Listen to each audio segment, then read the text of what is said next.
Rechacé presentarle a mi hermano a una compañera del trabajo. Ella anduvo diciendo que él era un abusador, pero él murió cuando teníamos 14 años. Nunca le mencioné a nadie en el trabajo que mi hermano había fallecido, y un día pillé a una compañera inventando una mentira horrible sobre él, así que fui directo con la gerente para que la despidieran.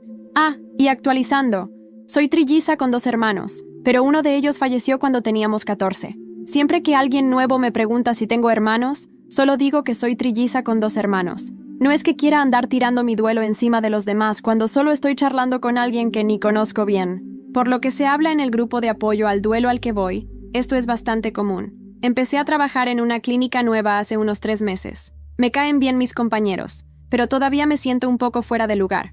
Entonces, cuando me preguntaron cuántos hermanos tengo, respondí lo de siempre.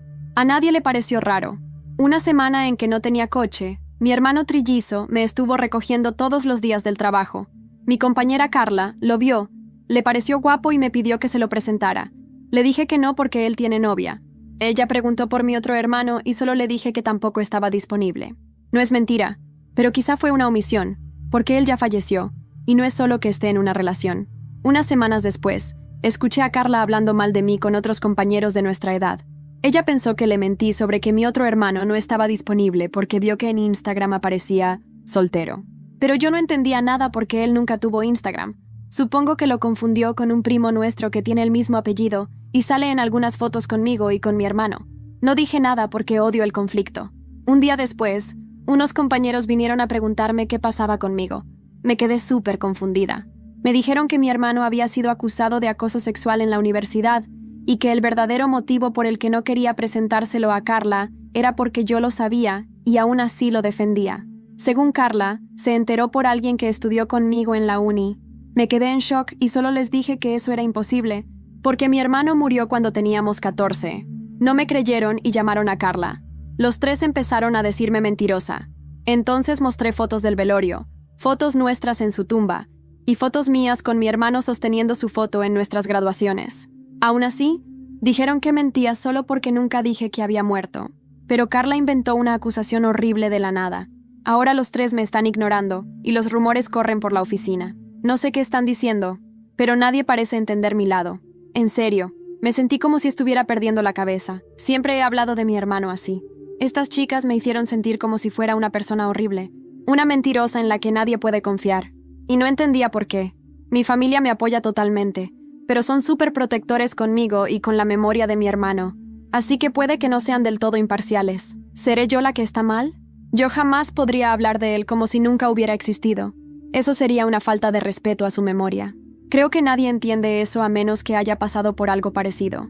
Y si tú lo has vivido y hablas de tu ser querido de otra forma, está bien. Mis hermanos y yo hacíamos todo juntos. Nacimos y crecimos como un trío.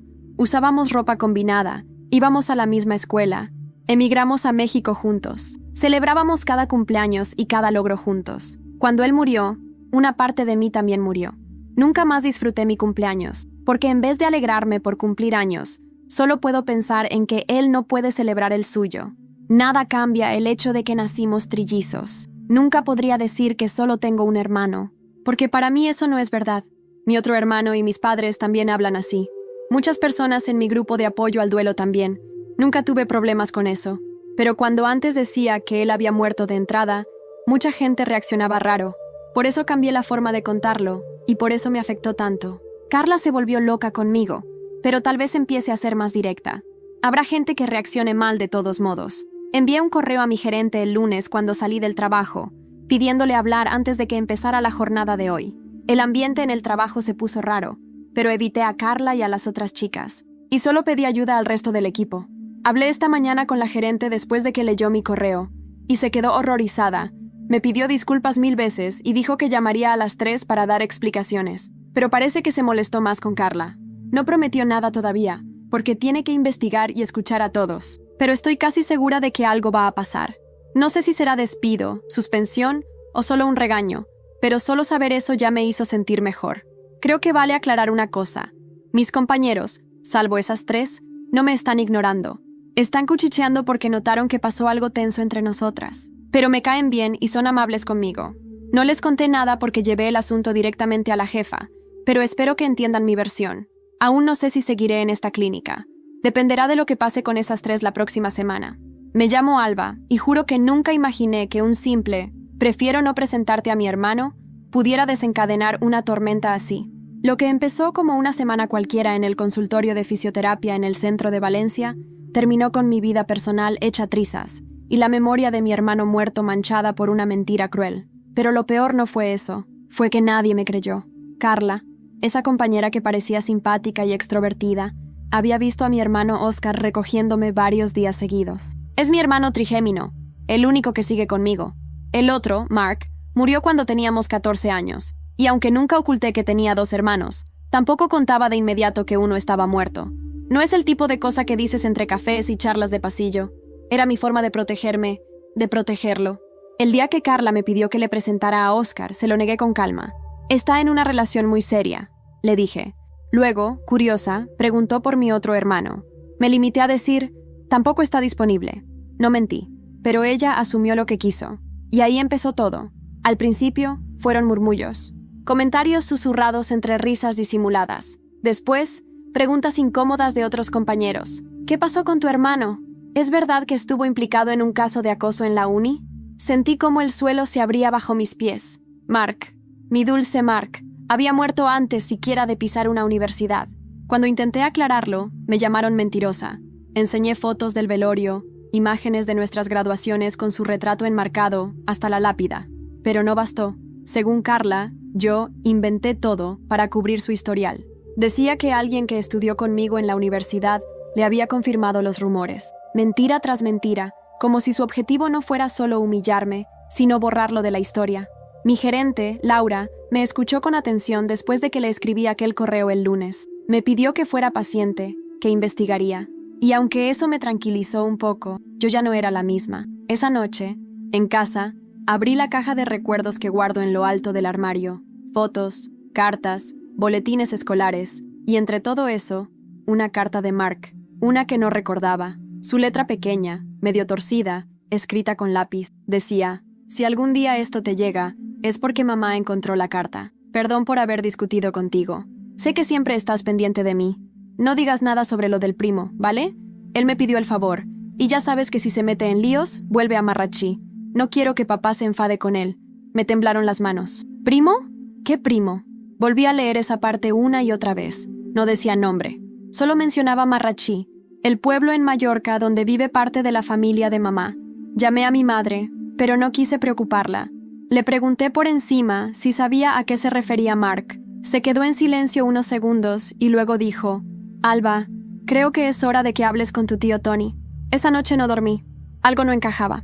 ¿Y si alguien realmente había usado el nombre de Mark? ¿Y si había otro Mark Ferrer Sánchez por ahí, vinculado a nosotros?» Al día siguiente decidí investigar. Pedí unos días de vacaciones en el trabajo y volé a Palma. Mi tío me recibió con extrañeza, pero cuando le conté lo de la carta, su rostro palideció. Al principio, lo negó todo, pero tras varios silencios incómodos confesó: «Fue Guillem, mi hijo. Usó el nombre de Mark para registrarse en una universidad en Madrid. Nunca pensé que... Dios mío, Alba. Lo hizo para evitar problemas con antecedentes. Nunca imaginamos que afectaría a nadie». Quedé paralizada. Guillem, mi primo, el mismo que aparece en algunas fotos familiares, el que tenía el mismo apellido, el que, según Carla, tenía Instagram. Ella había confundido a Guillem con Mark, porque él había tomado su nombre, y eso lo cambiaba todo. Cuando salí de casa de mi tío Tony esa tarde en Palma, sentía un fuego extraño dentro de mí. Era una mezcla entre rabia, tristeza y algo que no había sentido en mucho tiempo: claridad. Por primera vez desde que Carla comenzó con sus mentiras, tenía una verdad concreta en las manos. Una prueba, algo real. No era solo mi dolor enfrentando su crueldad, era una injusticia más grande, una que venía de una mentira antigua, tejida en silencio por mi propia familia. Tomé el ferry de regreso a Valencia al día siguiente. No quise volar. Necesitaba tiempo para pensar, para ordenar el caos en mi cabeza. Me pasé casi toda la travesía mirando el mar, repasando mentalmente cada palabra que mi primo Guillem había dicho aquella vez en Navidad. Cuando me preguntó si aún teníamos las cosas de Mark guardadas, en su momento no lo entendí, pero ahora todo encajaba. Había usado la identidad de mi hermano muerto, y esa identidad falsa fue la que Carla encontró en redes, la que sirvió de combustible para el infierno que me hizo vivir. Llegué a casa, vacía, De madrugada. Apenas dormí. Al amanecer, encendí el ordenador y empecé a escribir. Detallé cada conversación, cada prueba, cada fecha. Incluí capturas del Instagram de Guillem, a quien había localizado, comparaciones de nombres y hasta un audio que logré grabar en secreto cuando mi tío confesó todo. Me aseguré de que no quedara ni una duda. Ese era mi dossier. Lo envié por correo a Laura, mi gerente. También imprimí una copia que llevaría conmigo al consultorio. No sabía qué pasaría cuando volviera al trabajo, pero ya no era la misma Alba temerosa que se acobardaba ante los rumores. Ahora era otra, más calculadora, más fuerte, y con un objetivo claro: limpiar el nombre de Mark y hundir a Carla. Cuando entré en la clínica, algunos compañeros me miraron con esa mezcla de curiosidad y tensión contenida. Ya nadie susurraba.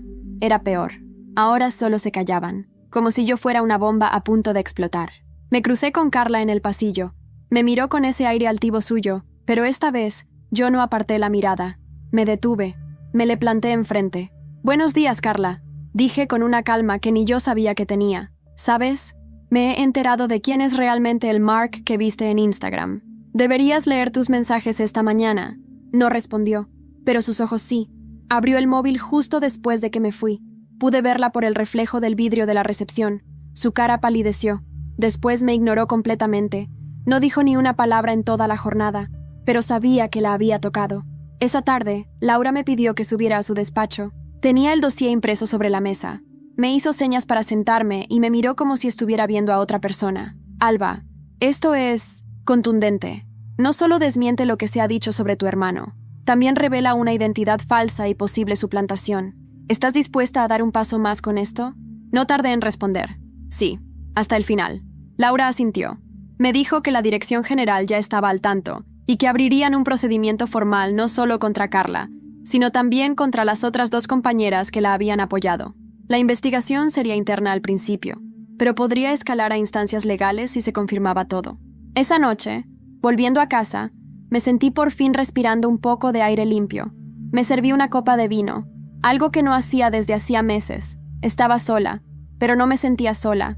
Sentía a Mark, a Oscar, a mamá, incluso a papá, que siempre fue más frío. Estaban ahí, de alguna forma, y yo estaba empezando a recuperar el control.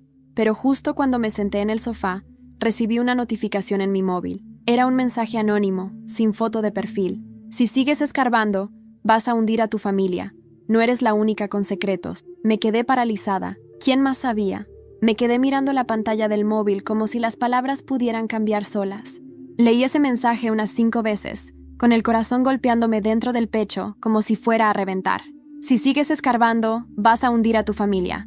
No eres la única con secretos». Lo primero que pensé fue en Guillem. ¿Sería él? ¿O quizá alguien más de la familia? Alguien que supiera lo que había hecho. Pero, ¿cómo habrían conseguido mi número personal? La paranoia empezó a instalarse en mí como una mancha de humedad en la pared, silenciosa, pero imparable. Intenté no perder el control. Contesté con lo más directo que pude. «¿Quién eres?» Ni una palabra de vuelta. Guardé el número. Hice una captura del mensaje y se la envié a Laura junto con una breve nota. «Creo que esto ya va más allá de un conflicto laboral». Me respondió al instante, pidiéndome que no borrara nada y que hablaríamos al día siguiente en su despacho. Esa noche, mi mente no descansó.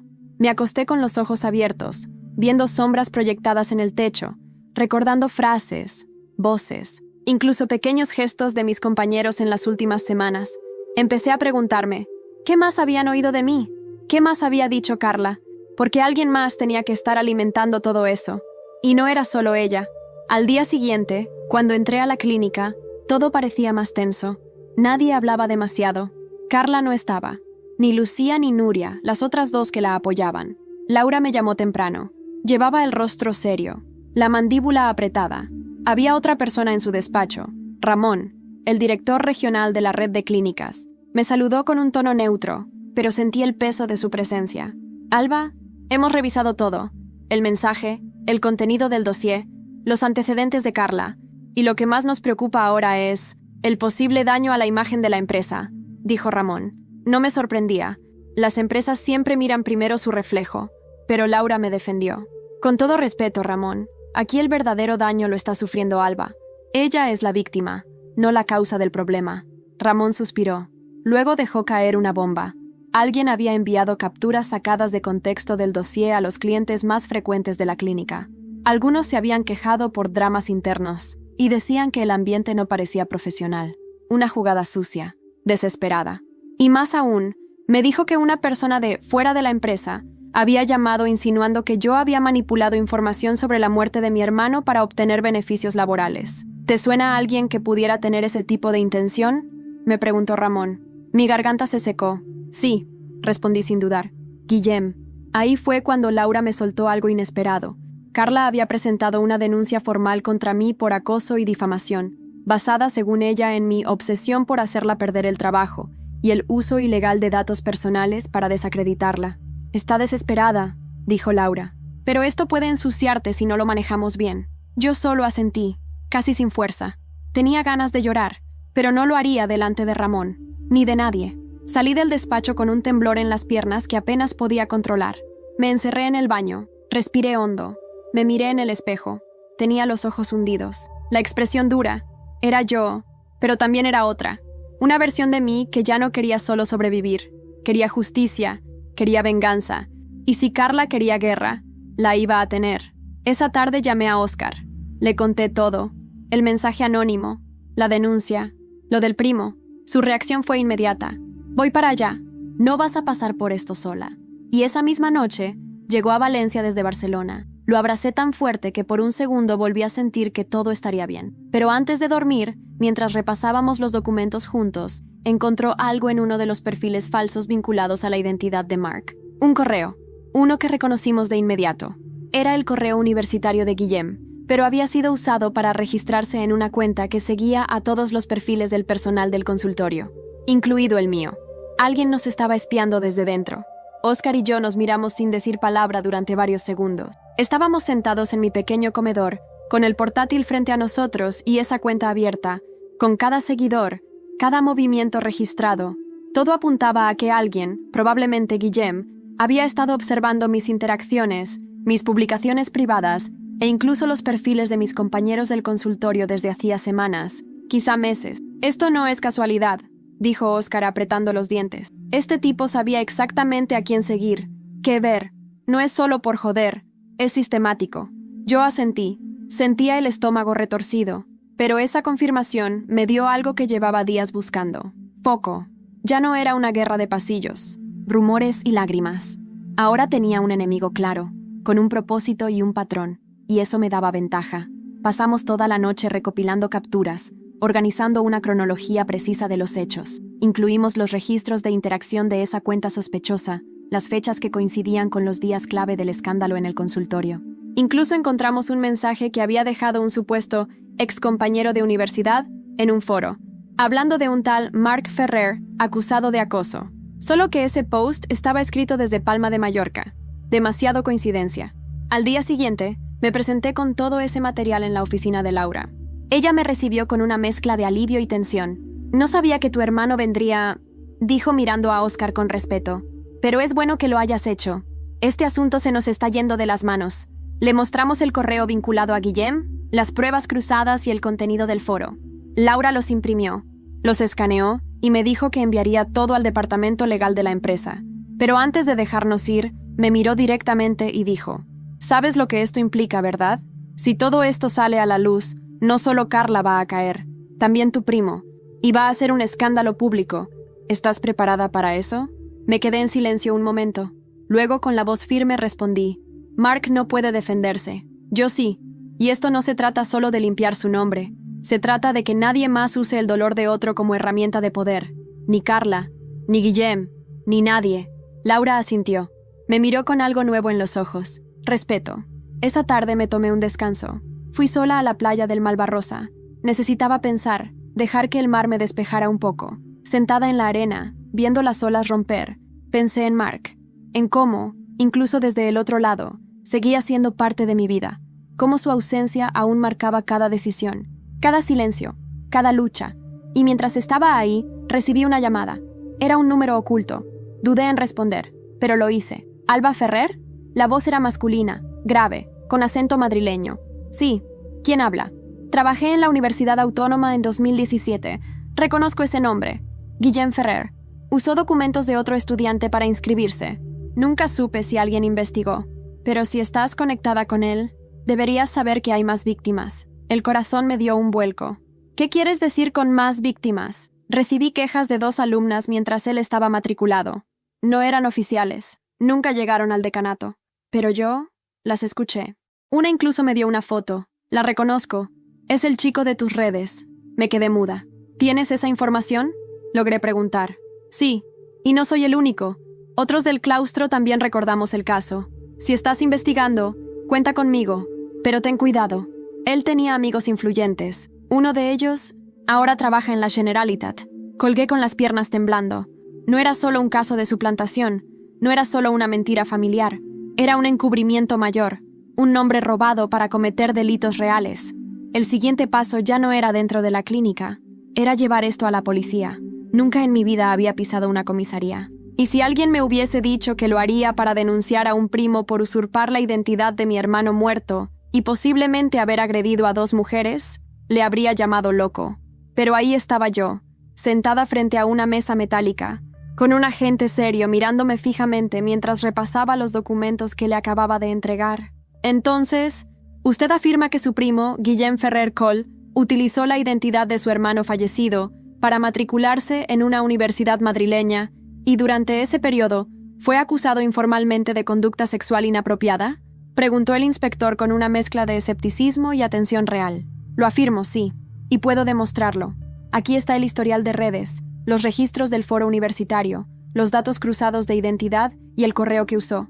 También tengo el audio de una confesión de mi tío, padre de Guillem. Él asintió y continuó escribiendo. Esto va a requerir una investigación más amplia. Necesitaremos acceder a los registros universitarios, hablar con las posibles víctimas, verificar la suplantación de identidad. ¿Está dispuesta a declarar oficialmente? Por supuesto. Quiero limpiar el nombre de mi hermano, y quiero que este hombre enfrente lo que ha hecho. Firmé la denuncia con las manos temblorosas. Oscar, que había esperado fuera, me abrazó fuerte en cuanto salí. Lo estás haciendo por los 3, me dijo en voz baja. Él estaría orgulloso de ti. Esa frase se me quedó clavada en el pecho, como una herida que dolía y sanaba al mismo tiempo. Esa tarde, me reuní nuevamente con Laura en el consultorio. Ya era oficial. Carla, Lucía y Nuria estaban suspendidas temporalmente mientras se llevaba a cabo la investigación interna. Ramón, el director regional, parecía cada vez más tenso. Se notaba que el asunto lo había superado. Y ahí fue cuando Laura me hizo una propuesta que no esperaba. Alba, la dirección ha visto cómo has manejado esto. Profesional, firme. Quieren ofrecerte una transferencia a la sede de Madrid. Como coordinadora del equipo de psicoterapia, tendrás más autonomía, un salario mayor y, sobre todo, un ambiente nuevo. Me quedé sin palabras. No esperaba una recompensa, solo justicia. Pero esa oferta me abrió una puerta inesperada. Poder empezar de nuevo y, a la vez, estar en Madrid, donde estaba la universidad, donde podría ayudar a las posibles víctimas, donde tal vez, finalmente, cerraría el ciclo. Le pedí unos días para pensarlo. Esa noche, volví a casa con la cabeza a 1000. No podía dejar de pensar en todo lo que había pasado. Carla, sus mentiras, las acusaciones, el nombre de Mark usado como un disfraz, la familia guardando silencio, Guillem, en la sombra, manipulándolo todo. Y ahora, esa oportunidad en Madrid. Me serví una copa de vino, me senté en el sofá con Oscar y hablamos durante horas. Reímos incluso, por primera vez en mucho tiempo. Hasta que cerca de la medianoche, mi móvil sonó. Era un número de Mallorca, contesté. Alba, la voz era la de mi tía, la madre de Guillem. Por favor, no sigas con esto. Vas a destruirnos. Tu tío está destrozado. Y Guillem está desaparecido. Nadie sabe dónde está. Me quedé helada. ¿Cómo que desaparecido? Se fue hace 2 días. Dejó una nota. Dijo que todo se sabría pronto. Alba, por favor, si hablas con la policía, diles que fue un error, que él no sabía lo que hacía, que era joven. Colgué sin decir nada más. La rabia se mezcló con el miedo, y al mismo tiempo con una certeza inquebrantable. Guillem se había escapado, y eso solo significaba una cosa. Tenía algo que esconder, algo grande. Durante los días siguientes, la noticia de que Guillem estaba desaparecido me pesaba como una piedra en el pecho. Aunque no tenía culpa por lo que estaba haciendo, había una parte de mí, una muy antigua y silenciosa, que sentía que estaba traicionando algo. No sabía si era a mi familia, a mis padres o a ese pacto no dicho que todos en casa habíamos guardado sobre Mark. no remover el pasado, pero ya no había vuelta atrás. La policía había emitido una alerta de localización discreta. No era una orden de búsqueda oficial, porque aún no había cargos penales, pero se lo estaban tomando en serio. Y mientras tanto, en el consultorio, el ambiente se volvía cada vez más tenso. Nadie sabía en qué punto estaba todo, pero la ausencia de Carla, Lucía y Nuria había dejado un silencio espeso. El resto del equipo me miraba distinto, algunos con respeto, otros con cautela. Yo iba, hacía mi trabajo y salía. Casi no hablaba con nadie. Ya no confiaba en muchas personas. Una tarde, Laura me llamó a su despacho con cara de preocupación. «Alba, hay algo que necesito mostrarte», dijo, y sacó su móvil. Me mostró un video. Era una grabación filtrada desde una cuenta anónima en TikTok. En el vídeo aparecía Carla llorando en lo que parecía ser una entrevista en un podcast poco conocido, hablando de la cultura del silenciamiento, y mencionando mi nombre directamente. Esa chica me amenazó, me culpó por cosas que no hice, fabricó pruebas para destruir mi carrera. Todo porque no quise jugar a su jueguito de víctima eterna. ¿Y sabes qué? Su hermano no está muerto. Nunca lo estuvo. Es parte de su narrativa manipuladora. El vídeo tenía cientos de miles de reproducciones, comentarios divididos, algunos insultándome, otros diciendo que había algo raro, que querían ver el otro lado. Me quedé sin aliento. No solo había mentido otra vez, ahora me había expuesto públicamente. Carla estaba usando el activismo y el discurso de víctimas reales para reescribir la historia. Una mujer que estaba a punto de ser despedida por acoso laboral, ahora se vendía como una mártir. La dirección está considerando acelerar su despido, dijo Laura. Pero esto puede ir más allá. Hay medios contactándonos para hacer entrevistas. ¿Estás preparada para eso? Negué con la cabeza. No quiero circo. Solo quiero que se sepa la verdad. Pero esa noche, cuando vi el vídeo de nuevo en casa, algo dentro de mí cambió. No podía seguir siendo pasiva. No cuando Carla estaba usando la voz de mujeres reales para encubrir su veneno. Había una línea que no podía cruzar, y ella la había cruzado sin remordimientos. Oscar, que lo vio conmigo, me miró y dijo, ¿y si hablaras tú también? No en un podcast cualquiera, en algo real, algo fuerte, un medio con peso. Al principio dudé, no quería exponer a mi familia más de lo necesario, pero entonces recordé los rostros de los compañeros que me habían dado la espalda, recordé los mensajes de odio, los susurros, el aislamiento, y supe que tenía que hablar. A través de una antigua compañera de universidad que ahora trabajaba en RTVE, conseguí una entrevista en un programa nocturno de testimonios reales. No sería amarillismo, sería profundo, íntimo, real. La grabación fue dura. Hablé de Mark, de su muerte, de nuestra infancia, de cómo lo recordábamos. Conté lo que había pasado en el consultorio, cómo Carla había fabricado todo, cómo Guillem había usado su identidad. No usé nombres completos, solo los necesarios. Mostré documentos, pruebas, las capturas. No me victimicé, solo conté la verdad, mi verdad. Una semana después, el programa se emitió, y fue un terremoto. Los comentarios cambiaron, las redes se volcaron. Mujeres de todo el país comenzaron a contar historias parecidas. Algunas incluso mencionaron a Guillem Ferrer Cole. Una de ellas, con un perfil verificado, aseguró haberlo denunciado hace años, y nunca fue escuchada. La policía me llamó al día siguiente. Tenemos más denuncias. Ahora sí es oficial. La fiscalía abrirá una investigación penal contra Guillem Ferrer Cole, pero lo más impactante aún estaba por llegar. Un correo electrónico llegó a mi bandeja de entrada. Remitente oculto. Solo decía, ¿quieres saber por qué Guillem usó el nombre de tu hermano? Mira dentro del disco duro de Mark, aquella vieja caja azul que tu madre guarda en el trastero. No lo sabes todo, Alba. Mi corazón se detuvo. Había algo más. No sabía si debía responder a ese correo. Ni siquiera sabía si quería hacerlo. Pero ahí estaba. Esa frase grabada en mi mente como un tatuaje invisible. Mira dentro del disco duro de Mark. No lo sabes todo, Alba. Subí al trastero de mis padres al día siguiente, fingiendo que iba a buscar unas cajas antiguas de libros. Mamá me ofreció ayuda, pero le pedí que me dejara sola.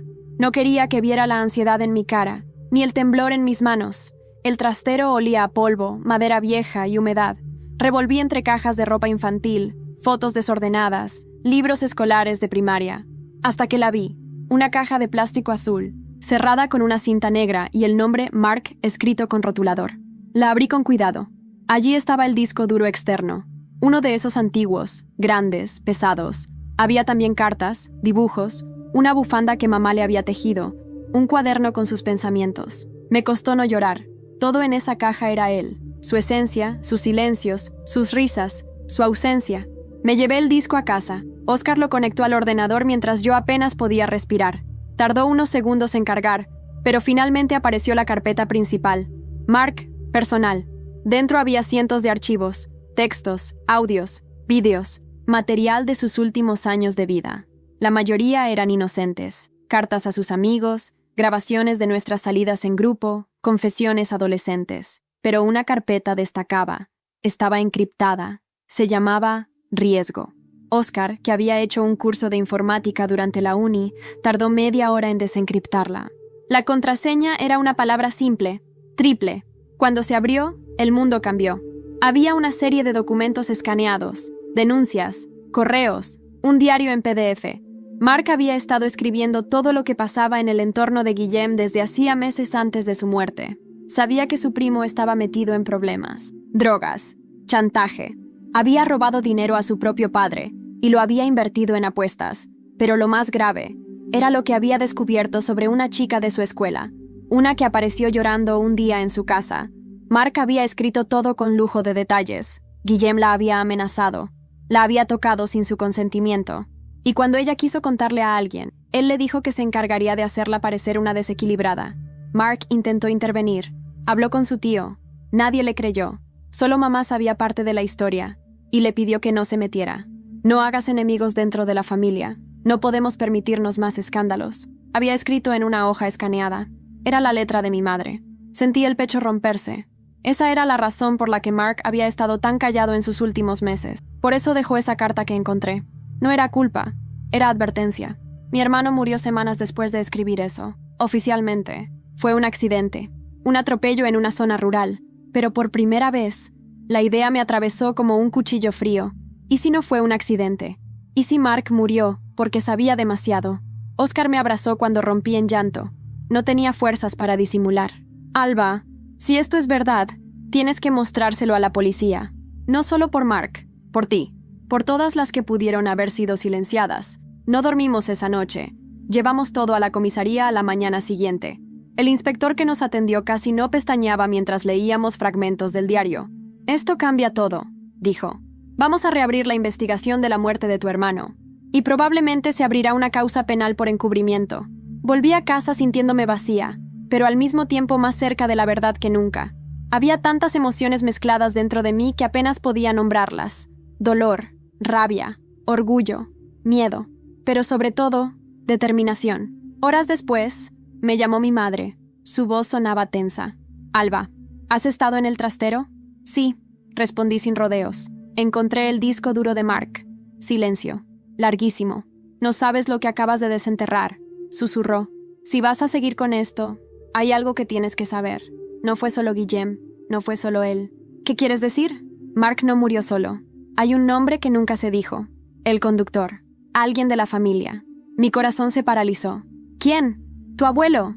No recuerdo haber soltado el móvil. Tampoco recuerdo cómo terminé sentada en el suelo del salón, con las manos temblando y el corazón golpeándome como si intentara escapar de mi pecho. Solo sé que las palabras de mamá se repetían como un eco.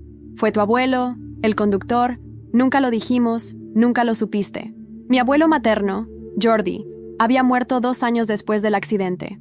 Un infarto fulminante en su casa en Marrachí. Yo siempre lo recordé como un hombre seco, autoritario, de esos que hablan poco pero te perforan con la mirada. Nunca fue cercano con nosotros, menos aún con Mark, y de repente, todo encajaba de una forma cruel. Llamé a mamá de inmediato. ¿Cómo que fue el abuelo? ¿Qué estás diciendo? Ella respiró hondo al otro lado. Mark no murió solo, Alba. El día del accidente, él había ido a casa del abuelo a enfrentarlo por algo que escuchó de papá. Algo sobre Guillem, algo que el abuelo sabía. Discutieron. Nadie sabe bien cómo terminó en la carretera, pero el coche que lo atropelló era del abuelo, y él nunca lo negó. Solo pidió que no se dijera nada. Dijo que lo arreglaría, y lo hizo, con contactos, dinero, amenazas. Papá me pidió que no lo contara jamás, que si salía a la luz, destrozaría a la familia. Sentí náuseas. El mundo giraba y yo no sabía dónde estaba el suelo. Lloré como no había llorado desde el velorio, con una rabia que no conocía. Habían enterrado la verdad junto con mi hermano, literalmente. Oscar llegó a casa minutos después. Le conté todo. Se quedó callado, más pálido de lo que jamás lo había visto. y luego dijo algo que me atravesó como una flecha. El abuelo siempre decía que la familia se protege a cualquier costo. Nunca entendí por qué lo repetía tanto. Ahora lo entiendo. Pasamos la noche sin hablar mucho más, solo preparando los documentos, todo lo que teníamos, el diario de Mark, los archivos del disco, los registros del accidente, los testimonios que habíamos recopilado. Al día siguiente, volvimos a la comisaría. El inspector, al vernos llegar, nos condujo a una sala cerrada.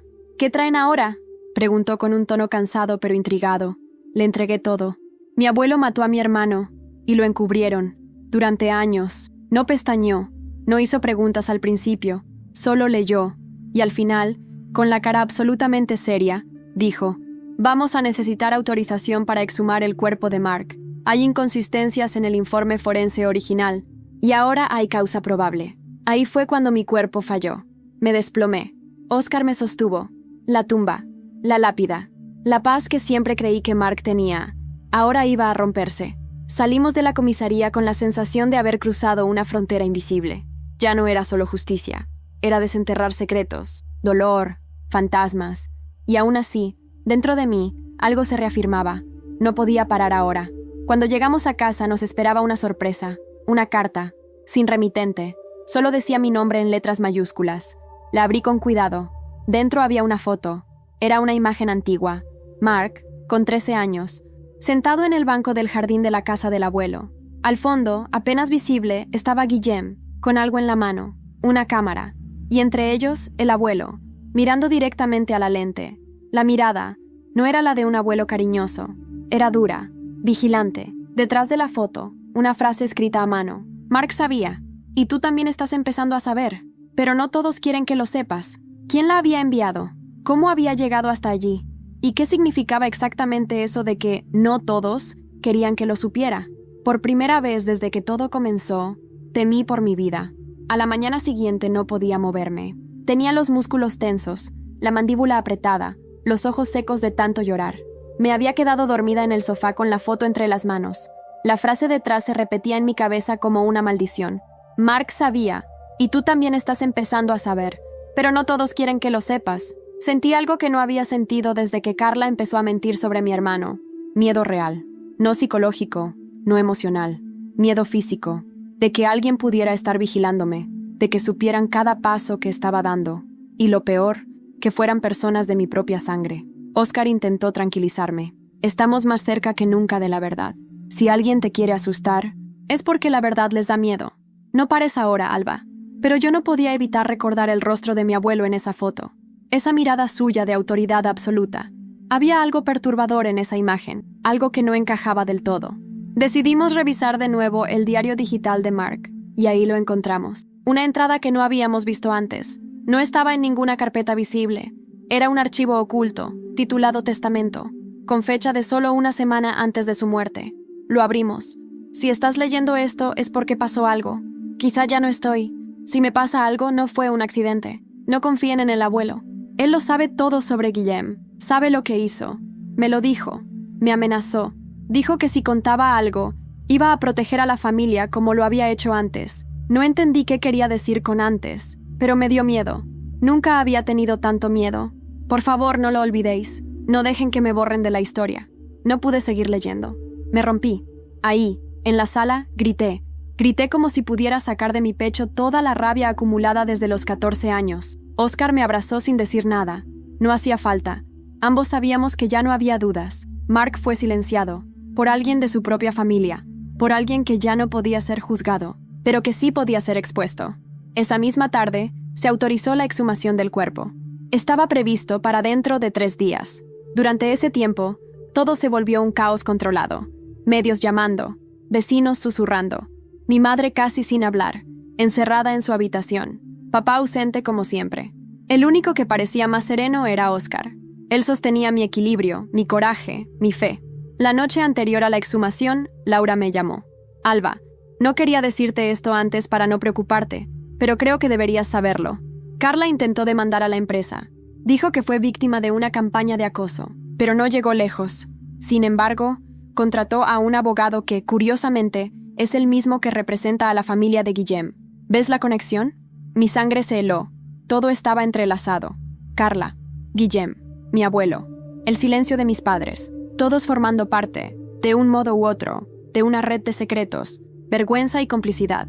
Esa madrugada, recibí otro correo anónimo. Esta vez era un vídeo. Lo abrí temblando. Era una grabación casera, vieja, granulada. Mostraba el jardín de casa del abuelo. Mark estaba sentado, discutiendo con alguien fuera de cámara. Gritaba, «No puedes protegerlo más. La chica está destrozada». Una voz respondió, grave, firme. «No sabes nada, niño. Tú no sabes lo que está en juego». Mark lloraba. «Lo sé todo, y si no haces nada lo voy a contar todo». Silencio. Y entonces, la frase que me heló la sangre. «Entonces será tu culpa lo que venga». El vídeo se detuvo. No podía más. Ya no era solo la historia de una mentira laboral, ni siquiera la de un encubrimiento. Era la historia de una familia quebrada, que prefirió enterrar a su niño antes que enfrentar su monstruo. Y al día siguiente, mientras los trabajadores del cementerio se preparaban para levantar la lápida de Mark, yo ya no era la misma. Había enterrado a mi hermano 2 veces. Y esta vez, iba a desenterrarlo para que nunca más nadie pudiera enterrarlo en silencio. Justo cuando me acercaba al lugar, recibí una llamada desconocida. Contesté. ¿Alba Ferrer? Sí. Soy periodista de investigación. Tengo documentos que prueban que Guillem no actuaba solo. Y no era el único de tu familia con secretos. Te enviaré todo. Pero primero, asegúrate de no estar sola esta semana. Colgué sin decir palabra, porque el infierno aún no había terminado. El cielo estaba encapotado esa mañana. Nubes bajas, densas, como si el mundo entero supiera que algo oscuro iba a salir a la luz. Llegué al cementerio de Marrachí, acompañada por Oscar, un agente de policía y 2 funcionarios forenses. Mi madre no quiso venir, mi padre tampoco. Dijeron que no podían revivir el dolor. Yo no los juzgué, pero tampoco los disculpé. Los operarios levantaron la lápida con delicadeza. El ataúd estaba intacto. Fue sacado lentamente, envuelto en ese silencio espeso que acompaña a los actos sagrados. Me temblaban las piernas, las manos, todo. Cuando abrieron el féretro para el peritaje, giré el rostro. No quería ver a Mark así, no otra vez. La autopsia forense se llevó a cabo en Palma, y 2 días después, los resultados llegaron. Lo que se descubrió fue demoledor. Las heridas en el cuerpo de Mark no coincidían con un atropello accidental. Había signos de forcejeo previos, golpes que no encajaban con una caída, un golpe en la nuca que indicaba que fue derribado antes de ser atropellado. La causa oficial pasó a ser muerte provocada por acto violento con posterior simulación de accidente. Eso bastó para que se abriera oficialmente una investigación por homicidio premeditado encubierto. La noticia recorrió España. Medios de todo el país cubrieron el caso. No por morbo, sino por lo que simbolizaba. La lucha de una hermana por defender a su hermano muerto, la corrupción dentro de una familia intocable, el poder del silencio y el precio de romperlo. Y en medio de ese torbellino, llegó el informe del periodista de investigación que me había contactado. Guillem no solo usurpó la identidad de Mark, era parte de una red de jóvenes de clase alta que usaban identidades limpias para esquivar antecedentes penales. Hijos de jueces, empresarios, políticos. Mark fue un obstáculo. Y mi abuelo fue su solución. Los documentos revelaban también que mi padre había estado al tanto de todo desde el principio. Nunca lo dijo, pero colaboró en el silencio, por lealtad a su suegro. Alguien, en algún momento, decidió que el precio de proteger al clan era una vida, la de mi hermano. Con esas pruebas, la fiscalía abrió cargos póstumos contra mi abuelo Jordi Ferrer, y aunque ya estaba muerto, su legado quedó destruido. El escándalo arrastró también al círculo de protección de Guillem. 3 figuras públicas renunciaron. 2 de ellas fueron investigadas por encubrimiento. Carla fue despedida oficialmente de la clínica y enfrentó una denuncia por difamación agravada. Intentó volver a presentarse como víctima en redes, pero nadie la escuchó. Su abogado, vinculado a Guillem, fue implicado en la red de falsificaciones. Lucía y Nuria enviaron correos de disculpa. Tardíos, fríos. Yo nunca respondí. Laura, en cambio, fue clave. Su apoyo fue firme, constante. Cuando le ofrecieron dirigir una nueva clínica en Madrid, me pidió que la acompañara como socia en el proyecto. Acepté, no como un premio, sino como el siguiente paso, el inicio de algo distinto, algo nuestro. Y Guillem fue capturado en un hostal en Lisboa 3 semanas después. Había intentado escapar con documentos falsos. En el juicio no dijo una palabra.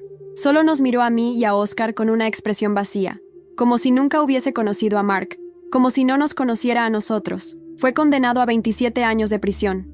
Al año siguiente, lancé un proyecto nacional de apoyo a hermanos en duelo. Lo llamé Tríada, por Mark, por Oscar, por mí. Por todos los que seguimos siendo 3, aunque el mundo diga que somos 2. Cada 17 de febrero, nuestro cumpleaños, publicamos una foto, Oscar y yo, y la imagen de Mark entre nosotros, sostenida en nuestras manos, porque no se mata a quien se recuerda con verdad. Y sí, a veces aún sueño con ese jardín, con el abuelo, con la cámara, con Guillem escondido entre las sombras, pero también sueño con Mark riendo, corriendo por la playa de niño, gritando mi nombre con esa voz que jamás voy a olvidar. El infierno que me hicieron vivir no me destruyó, me transformó, y no me callé, jamás volveré a hacerlo.